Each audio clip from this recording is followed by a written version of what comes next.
Super. I'm here with the wonderful Shawn. Joined me at Rythmia. When were we there? August? Yeah, it was August between I think I arrived there around the 4th. I left around the 14th, I think. Yeah, yeah. Amazing. What was I remember meeting you, and I was excited that, truthfully, I was excited that somebody so young was there. I thought, man, if I could have had this kind of awakening. How old are you, Shawn? I'm 19 right now. 19. Yeah, everybody loved having you there. Tell me, what was life like before you went to Rythmia? You mind sharing with us? Well, do you mean being at the ceremony part or just being at Rythmia in general? I mean, before you even went to Rythmia, like what called you to Life. this? Why did you even want to go?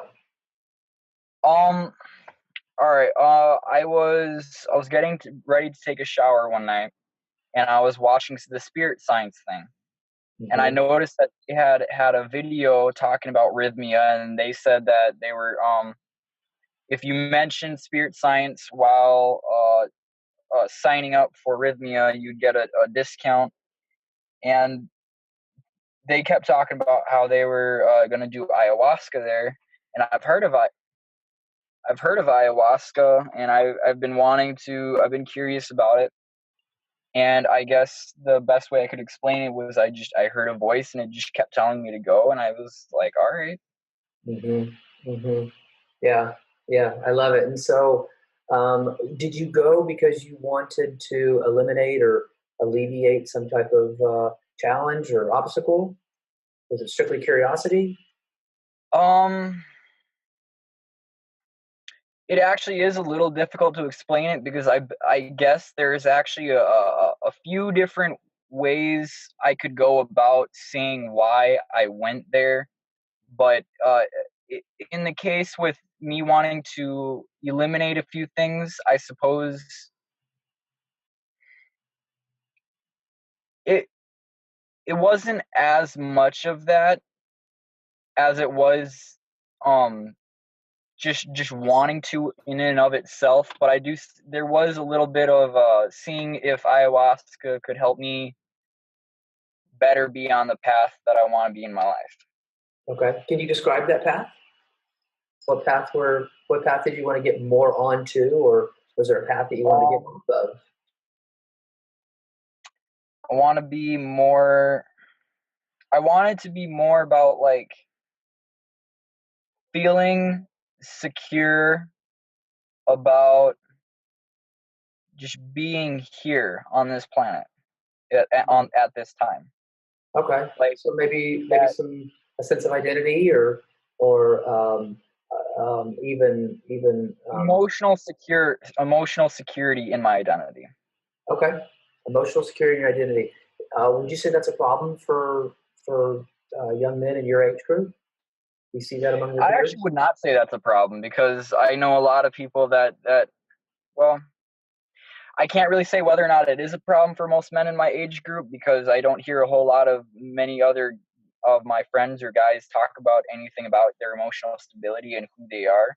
Hmm. But I wouldn't put it past them that they don't ever think about that kind of thing. Right. But I wouldn't necessarily say it was the same way. Well, everyone's going to be different, so Sure. But your experience was, you wanted to develop more self confidence in your path here on Earth, and what your role looked like. And what was it like when you get off the plane and you roll into Rythmia, and what were you experiencing? um I was experiencing just at that point kind of like an average day for me. Okay. Okay. But When it did it wasn't start getting what did it when did it start getting excited? Like when you went there, when did you start thinking, okay, this is big, or was it big? What was your experience like when you got there on the property? on when I got to the property. The one of the main things that was going through my head was like, I'm here. I came for a reason, and I'm gonna bring back something with me. Mm. But I wasn't really like uh, all about the fact that I made it to a new country and I'm at this really weird place and there's a whole bunch of other weird people here. But Right, right. Yeah. Okay. So it sounds like you were really open to what you were about to experience. And then, so when you got there, and what was your intake process like? You know, you said hello to everybody. How long did it take you before you got comfortable? I was comfortable almost immediately. Okay. Beautiful. Why would you I'm say that was? Was that I staff? can Was that intake? Was that the grounds?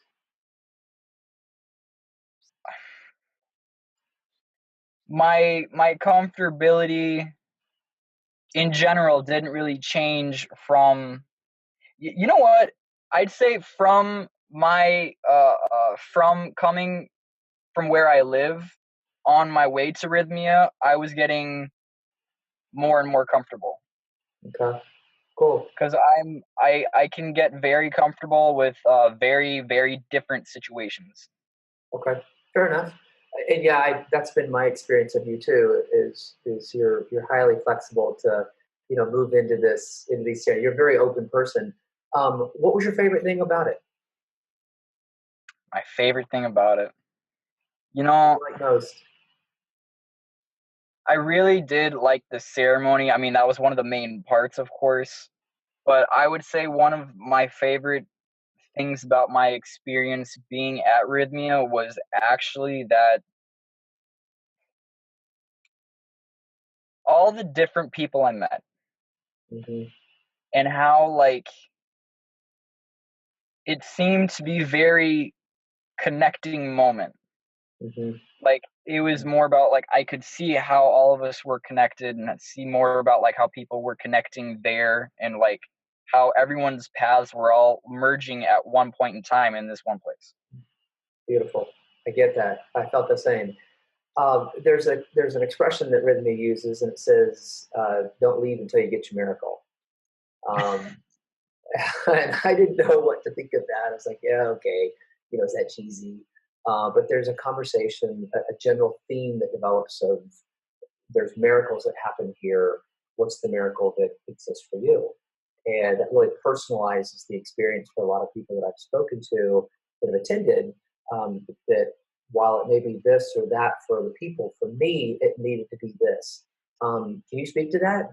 What was did you get what you were coming for? And can you tell us how that happened? This was a question that I could not answer very easily to a bunch of the other people that staffed at Rythmia because when I went to Rythmia, I didn't have any particular specific thing that I wanted to focus on. I didn't have a particular thing that I wanted to really really work with. It was just more about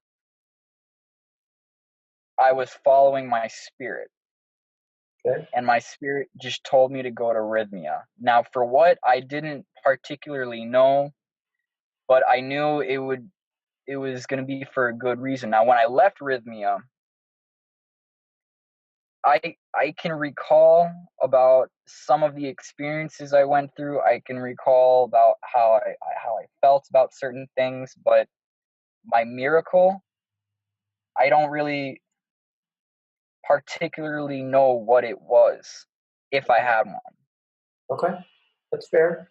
Um, I think the statistics is that it's not 100%. Um, Right. Ultimately, are you happy you went? Oh yeah, very. I would say that it was worth the money. Tell me why you're happy you went. What did you get from it? Maybe you didn't get that miracle, but what did you get from it? And Oh, would you tell other people to go? I'm trying to get a whole bunch of my friends to go. I'm trying to go back there with a whole bunch of my friends, and we're all just gonna. All right. Okay. One of the things. Okay, I'll tell you about my second ceremony. Okay. When I went to my when I went to my second ceremony, I took two drinks, and I at first I was laying down and my arms were just kind of like moving around all over the place, and it felt like calibration. When the word calibration entered my head, I assumed that my body was being calibrated on like a higher dimension, just being calibrated in some way. Mm-hmm. And at some point, I kind of just like faded away from my surroundings and my environment being there, and I went more into like focusing on a scenario. Okay, this is how I'm going to use the symbology. Now, I was thinking about like God or something along those lines, and I in my head I saw it as like a circle. But during the ceremony, I saw it as like this God or this entity struggling because it was like all on its own and it wanted to Mm-hmm. find another God. And this circle just like was really having a hard time, and it was just shifting around. And in my head, I was thinking about this one creator either having to get lost in its own illusion that it can create for itself to not feel alone, or Mm-hmm. it's actually being contacted by other beings just like it. And when I was having this experience, I was just kind of like thinking about how I felt as a kid. Because when I was Mm-hmm. a kid, I felt, I remember I felt like I was the only human being that could actually see.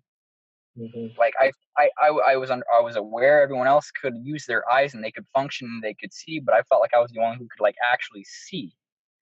And I felt like very very different when I was a kid, and this was kind of the way I felt. And during part of that trip on that second night, I just I saw it as something struggling to know whether it's alone or not. Mm-hmm. And it was just back and forth. Yes, I'm alone. No, I'm not alone. Yes, I'm alone. No, I'm not alone. But Mm-hmm. also on the second night, I also went through this feeling of being a baby and being helpless and trying to grab for life. And almost instinctively, I knew that I had to stop reaching for life and I need to calm down and I need to let life just come to me. Mm-hmm. And so I stopped like throwing a fit during the second ceremony when I was going through this experience, and I started to just get a lot more calm, and I felt like I was being soothed by a mother. And then I just kind of had this internal experience about like the whole world just kind of like waking up, Mm-hmm. and it was just like just coming raising its consciousness and coming to a new realization about something much greater than itself. I love it. Wow, that's powerful. That's very powerful. Well, very well described. Thank you. Thank you. And when you left, what was the reintegration process like? So when you got home and you got off the plane, how'd you feel then? This question was actually a great concern of mine when, before I actually left Rythmia. I kept wondering about how I was going to integrate and how what I was going to do with all this experience when I got back to my normal life. And I figured one of the best things that I could do. This was more in a subconscious way than it was in a conscious way, but I figured one of the best things I could do was just to like be like confused as to what to do. Mm-hmm. And I don't really know how to explain it, but when I did get back to America, I got back to Minnesota. Um, well, just when I got to America, I got to Atlanta, and I started like doing the breath work that Rythmia I did at Rythmia the last day I was there, Okay. and that actually did help me quite a bit when I was just there. And then I got to back to my home state, and I got to Minnesota, and my buddy picked me up from the airport, and we drove around. And I'm just sitting there in America, and I could totally tell it was different. It was Mm-hmm. just, everything felt so much more different, and Wow. I was just kind of like quiet, and I was taking it all in at the moment. And I don't know, I felt like I had to just be different somehow. And as long as I could hold on to just being different and things being different, then I could hold on to this experience that I got from Rythmia. Yeah. maybe being different was finding your path, right? That the universe is a safe place, and this is your home, like what you described as being kind of part of your intention was, am I confident here? Just the world embrace me, right? Yeah. Um, Yeah. and so what you described in that second ceremony was beautiful. I've heard similar stories. So, Shawn, you're 19, you live in Minnesota, and does anybody else in your peer group or age group, anybody you know, had any experience like this? I mean, I want to say yes and no. The reason I want to say yes is because if anyone in my peer group were to get their hands on ayahuasca or DMT and ingest it in a scenario where it's not an actual ceremony, where there's no like indication of how intense and surreal it's going to be, then people Mm-hmm. in my peer group would probably take it, and it would probably be the same as them doing like LSD or shrooms. Now, that's the reason I want to say no, but the reason I want to say yes is because a lot of my friends have taken LSD and shrooms. Mm-hmm. So they have had, I want to say, similar experiences, but no one has had a very like very deep experience such as this. Cool. All right. Understand.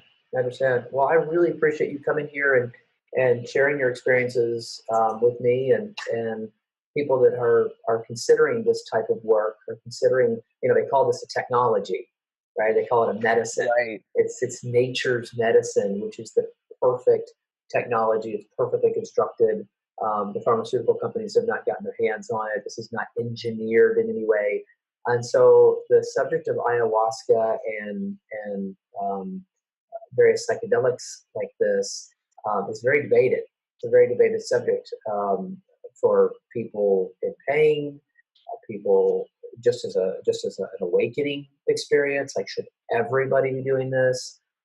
There's a lot of studies about people with depression doing this.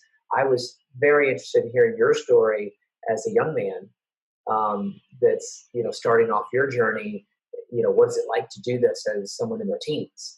And so you've given us a lot of feedback in that it was safe. Yeah, it was safe. It was Oh, everything yes, it is positive. definitely safe. Yeah, very important. And there's, unfortunately, anything incredible is it falls in the wrong hands. And so there's conversations about is the participant safe in this environment? And can you speak to that also? Like when you're under this technology or under this medicine is in you, you may not be yourself. How safe did you feel physically and mentally and emotionally to be where you were, in that room? Okay, to answer this, I'm gonna go and refer back to my first ceremony. Now, when I got to And just when by I the way, got just for anybody listening, when he says first ceremony, there's breath work, and then there's 4 ceremonies, and then there's breath work at the end. So, Shawn, you're talking about your second ceremony was huge, and now you're talking about your first one. So probably second night you were there, right? yeah, Okay, cool. Please continue. so I after everyone took one cup, I lay down on the mattress and I looked up at the ceiling and I noticed that there were lizards there. And what started coming Oh, into my head, and by the way, for anybody listening, there's these little geckos at the very. That's what you're talking about, right?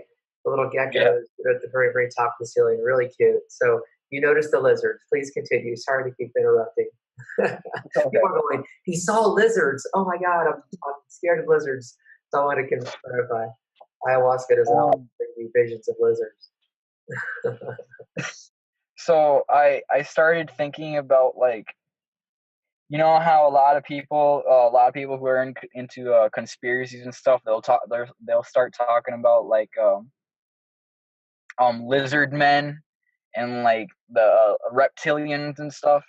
So when I took my first drink, I saw the lizards, and I started thinking about like how amazing Rythmia was for what they were doing and all the work that they're putting in there.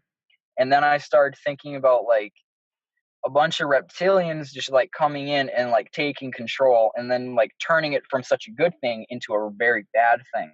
And I started getting a little paranoid when I was like starting to get into my first ceremony, and it started to like when they started waving around the smoke everywhere. Mm-hmm. it it really it that's when it really hit me. That's when I The, could like, oh wow, the, yeah, the I'm now sage, really under it. Yeah. the sage and the, yeah, of course. And did that So calm you after a while? That kind of calmed down in you so that you could get into the experience? it it physically calmed me down, but Mhm. inside I was like, what is happening? Yeah. I felt very I did feel a little delirious, but it wasn't in like a bad way. I feel like it was part of the ceremony for me at least. Hmm. And during the first night, I mean, being under a new situation and being under like a new influence and all of that, it's kind of like what's happening, and I feel like I don't. I'd have a hard time knowing who I am if I don't know that the person who I am doesn't know how to deal with the situation I'm in. And Hmm. being such a new situation for me to be in, I had no idea how to deal with it. I didn't know what I was supposed to do, and that's not necessarily something I'm familiar with. So I felt Right. like my self identity was being heavily influenced in like who I am, for like me knowing who I am, and it Mhm. was. I'm having a hard time explaining this. I get Um, it. What I hear you saying, Shawn, is ultimately you had to trust yourself that you were there for a reason and that you were safe. And did you find that to be true? Yes, you can trust yourself. Yes, you're safe. yes, I feel like that was mainly what the first night for me was about, was to know that when I'm under that type of situation, under that influence, that I can know what is going on. I can know that this is what I'm doing and that this is who I am, instead Right. of feeling like I'm being washed away and that like Right. I hear what you're saying. Other people have said the same thing, and I think that's a key distinction. Is that when you're on this medicine, you're not losing consciousness and blanking out. Is what I hear you describing. You are conscious of that you're in Costa Rica. You're laying on this mattress. There's people around you. You know this is while you are um, um, exiting the body in some ways or traveling to a place in your subconscious that you've never been. Your feet are still on the ground, and you can trust that this is all happening around you, and it's fine. So it's a subject. It's a matter of safety. Would you agree? yes, Yeah. I wanted to know that I was safe. I wanted to know that my this body would not get harmed in any way of me Mhm. being there. And I feel like that was what I had to go through as my first night. Cool. I felt like I was traveling my subconscious for sure. It Hmm. was very different, Hmm. but certainly no objections. Well, I love it, Shawn. I love your story. I was really honored to have experienced this with you and see you there. You just brought a lot of heart and energy to the group, and I just hope you can use this experience to better the peer groups that you're around, and it really fuels your journey. That yes, this planet is your home, and you're with safe brothers and sisters, and you just have loads of success. And when do you think you're coming back? What's the date for you? Um, I don't know. I mean, it's not cheap, so Right. I do have to save up time and I have to save up money to put away so that I can go back there. For I'm sure. thinking I'd probably go back there maybe, hopefully in a year. Yeah, it's But a once a year thing. might And you bring up a good point. This isn't a weekend road trip. This is a right, significant investment for a significant life healing experience. And right. and we see that in you, from the young man that showed up to the young man that left. And man, it's an honor. Anything else you want to share with us? There actually is one other thing I wanted to share with you. Come on. So during my third night, um, I wanted to see. I felt like, okay, on my third night there for the ceremony, I felt that my first two ceremonies were more about like me and ayahuasca getting to know each other. On the Mhm, third ceremony, I wanted to see if I could work with ayahuasca to be able to direct it in a sort of way, the way I would actually be able to do so while uh, smoking marijuana and doing LSD. I'm able to direct it in some kind of way. On the third night with ayahuasca, I wanted to see if I could somehow utilize the situation and the energy to really do some cool things. And mhm, on the third night, I tapped into myself as much as I could, and I wanted to see if I could manifest anything with my own energy. mhm, And what I ended up, what ended up happening for me was that I was focusing on my hand, and I wanted to see if I could make flames burst out of my hand. mhm, And I felt like tunnel vision. Everything else started fading else away around me, and my hand from in my vision started turning darker. And I started noticing that there was something going on. I didn't really know what it was because I felt like I was right in between conscious and subconscious. And I felt like I started pushing a lot of energy from my heart through my hand, directing it at my other hand. And I swear to God, it looked like there were like this blue kind of energy around the palm of my hand and the back of my hand, and I couldn't actually get a flame to come out of my hand, of course, mhm, but it in hindsight, it seemed like I was pushing something from from a different energy field into the energy field that I am right now, and it was like in between the veils, and mhm. it was like right there, but it wasn't there. I And call it. as soon as I started putting a lot of my energy into my heart into it, my heart started beating really weird, and then I kind of like lost control, and Yeah. the tunnel vision went away, and the colors went away, and it Wow. was pretty cool though. That's a cool reflection. Other people have described similar things, and what I also noted in your story is one of the things that Rythmia says is get your miracle, but it's find out who you are, see yourself clearly, be reunited with your true self at all costs, and then the third was heal your heart. And I sensed a little bit of that in what you described because you said it was a heart energy and it was just connecting from between the conscious and the subconscious. It's proven fact that like we're only aware of 10% of what's really going on. Like Yeah, 90% is the subconscious, it's running the show, and much of it is outdated and reptilian. And what I hear in your story is to be able to connect that subconscious to your heart energy and it heat up through your body. And that's powerful, man. That's cool. I like it. that's a Thanks for sharing. that, you're welcome. That's you know what that's a good way of putting it. Thank you for putting it like that. Yeah. I think Yeah. that's gonna Well, what I think there's a lot of young people out there that are young, even younger than you, that are probably thinking about this and could benefit from it, and are wondering, hey, you know, can I go there at 18, 20, whatever the number is? And your story shows that, yeah, you sure can. And not only get your miracle or experience incredible things, but you're safe and you come back and you've had this enriching experience and you're connecting with people literally from all over the world. We had people there from France and we had some New Zealand people and Australia, England was there. So it's cool. Oh yeah.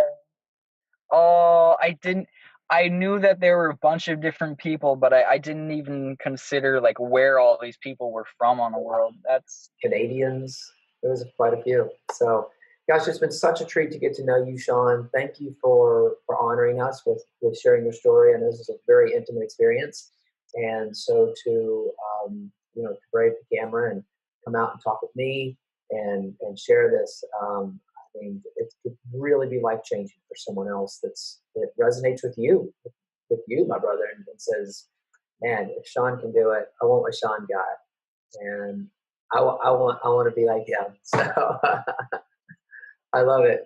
Thanks for being here with us, brother. Man, I bless you, and please reach out to us and let us know when you're going again. If your 1 year anniversary could align with my own, then I'd love to meet you there. all right. Same. I do plan on sending out a mass text message on the Facebook page. Everyone was invited to. So beautiful. Thank you, my friend. Appreciate you being here. We'll talk soon. All right. Thank you. It was a pleasure. Bye, brother. Ciao. Ciao. Okay. That is good.